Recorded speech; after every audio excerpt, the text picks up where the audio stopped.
Þegar talað er blóðflokka alla jafna átt við ABO kerfið. Samkvæmt því kerfi eru til 4 blóðflokkar, það er að segja A, B, AB og O. En í raun þá eru til miklu fleiri blóðflokka gerðir. Það er til svo kallar resusþáttur, hvort menn eru plús eða mínus. Það er raun þýðir hvort að viðkomandi resusþáttur er til staðar í blóðinu eða ekki. Og það er hægt að skrá eða flokka blóð á miklu fleiri vegu heldur en bara í þessa flokka og svo resus. En við skulum halda okkur við þetta.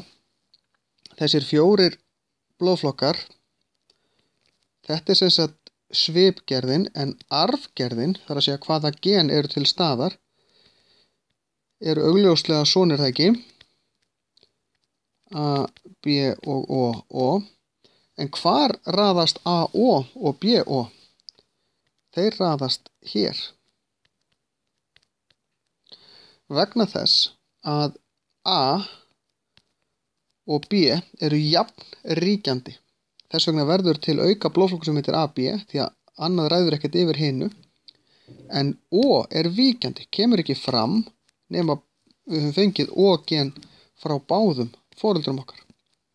Þess vegna er AO A-blóðflokkur og BO B-blóðflokkur. Þess að engin munur á blóðflokkunum hjá einhverju sem er svona eða svona. Það verður hins vegar áhrif á hugsanleg afkvæmi þeirra í hvaða blóðflokki þau geta verið, hvort þeir eru svona eða svona. Já, eða svona út í það er farið.